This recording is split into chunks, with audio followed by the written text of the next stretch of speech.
Major Guevara, in your speech to the General Assembly day before yesterday, you accused the United States of helping Cuba's neighbors prepare new aggression against her.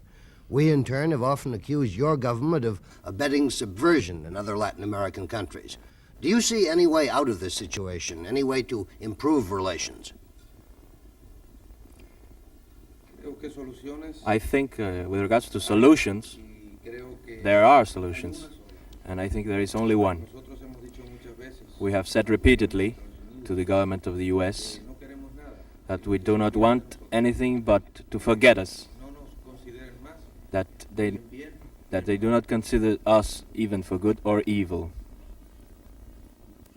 From New York City, Face the Nation, a spontaneous and unrehearsed news interview with Ernesto Che Guevara, Cuban Minister of Industry.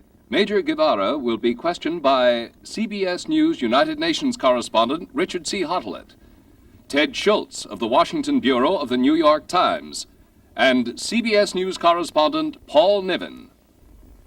Major Guevara, you said a moment ago you would simply like us Americans to forget Cuba.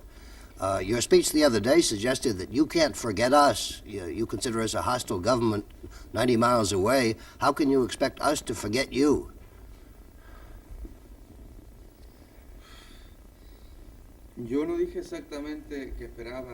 I didn't say exactly that I expected to forget us.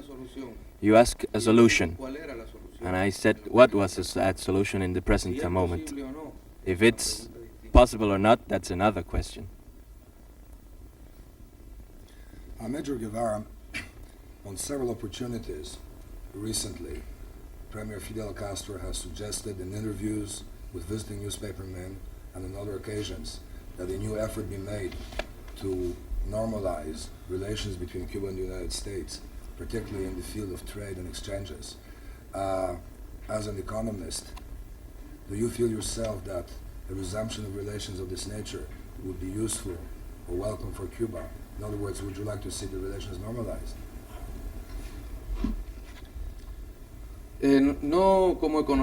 Not as an economist, because I have never considered myself an economist, but only an official of the Cuban government, as another Cuban. I think harmonious relations with the US would be very good for us, from the economical point of view, more than in any other field, because all our industry has been established by the US, and primary products and repair parts that we have to make with much difficulty or to bring from other areas could come directly.